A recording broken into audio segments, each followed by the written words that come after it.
Good morning and welcome to Rising. We've got another great show for you today. I am joined by Linda Tren, who I haven't seen in a few weeks.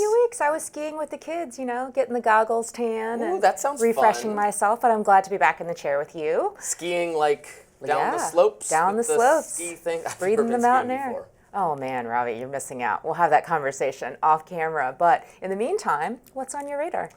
Well, Linda, another day, another desperate effort by a mainstream media mouthpiece to spin the story of President Joe Biden's cognitive decline as anything other than a failure of journalism itself. Well, I've been talking about this all week because Alex Thompson of Axios correctly chided his colleagues in the mainstream media for failing to properly cover this story as he accepted an award for his own coverage at the White House Correspondents' Dinner over the weekend.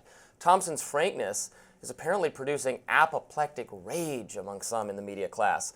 Consider Chuck Todd, former host of NBC's Meet the Press program, who was unusually strident when tackling the subject on Chris Cillizza's podcast. This is not a media failure. This is a failure of the Democratic Party. And I just sort of the virtue signaling that some people have done to try to say that the media missed this story. They didn't miss this story.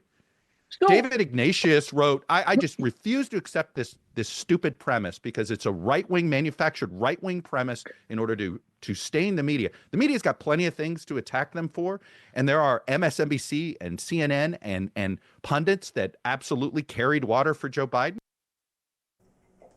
Really? Well, look, first of all, it's kind of hard to tell the journalists and the pundits apart these days. Cable news is full of programs that mix news and opinion and feature guests and panelists who straddle that line. For instance, how would you classify MSNBC host Jen Psaki? Is she a journalist? Is she a pundit? Ex-Biden White House staffer? All three things? This is a tricky game. The fact of the matter is, however, no matter how you tally the score, mainstream personalities, journalists, commentators, etc., either missed the story of Biden's cognitive decline or were hesitant to look into it too closely.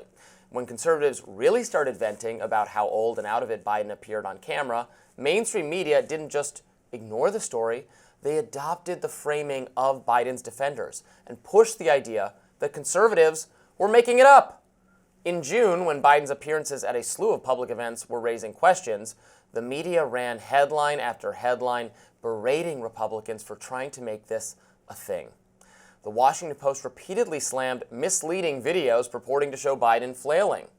And the New York Times similarly chose the word misleading for its headlines on this subject. A few weeks earlier, the New York Times, I kid you not, had actually published an article with the following headline: "For Joe Biden, what seems like age might instead be style." You can't make this up. By the way, are New York Times reporters not pundits?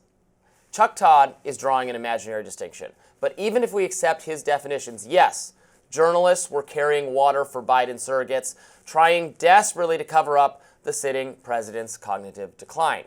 I should point out that NBC News, which was Chuck Todd's own network, did the same thing. They had news reporters cover the Biden videos in the way the Biden people wanted them to. But Chuck Todd thinks blame lies solely with the actual Biden people. Let's watch. This was not that failure. This is an attempt by some to virtue signal, and it's this horrible sort of pitting different news organizations against each other, when ultimately the people at fault are Chuck Schumer, Nancy Pelosi, Jill Biden, Joe Biden, Kamala Harris, every elected member of Congress. To be clear, you should definitely be really angry with all those folks. They should be treated as discredited and never listened to again. But why is it so hard for members of the media to admit that at best they got taken for a ride by all those jokers? And at worst, well, they knew exactly what was really going on.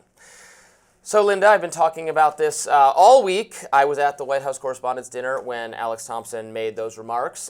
Correctly, I thought, scolding his fellow media class for missing this story. I was surprised by the defiance of Chuck Todd there. It wasn't just that the political officials stonewall. The political officials did stonewall, but it's the press's job to ask these difficult and uncomfortable questions, and they didn't. And not only did they not ask those questions, there were all those headlines accusing people like myself and other people on the right of trying to, gaslight the American people. They were the one doing the gaslighting. They were covering for a president who was gone. And I'm still really angry about it. I can tell, Robby, Yeah. and I'm not surprised, of course, at all to hear that this is your perspective. And we did talk about it a few weeks ago as well. I get up, I wake up every day and I want to talk about it more. I'll never stop. You're entitled. But I will say this. I think multiple things can be true at the same time. I do recall seeing videos that looked clearly doctored, right, that showed things like, oh, Joe Biden is tripping or doing some other sort of thing that you would expect of somebody who's of senior age. And those were clearly intended to mislead. So some of those headlines may be referring to that kind of thing, and that could be true. The other thing is, and I'm going to give you a little bit of the insidery perspective here, is that depending on who you were, when you interacted with him, and whether or not, especially you're behind closed doors taking, fire from the president and being asked very difficult questions, your perception was very different. So I think all of these things can be true. Now that said, he's somebody of advanced age, and I would ask the same questions of the current president, who is also of advanced age, and urge journalists to keep an eye on that as well. Well, I trust our media class to hold Donald Trump to account, sure. I think if Trump was evincing any of this kind of behavior, I mean, there are negative Trump articles written, a gazillion of them every single day. I think I saw a report from the Media Research Center that in the first 100 days, 93% of mainstream reporting on Donald Trump has been entirely negative, whereas about 60% of the reporting on Biden during the first 100 days was entirely positive. So I trust our media to hold Trump to account. I think that's a good thing. They do a perfectly adequate job of that and then some.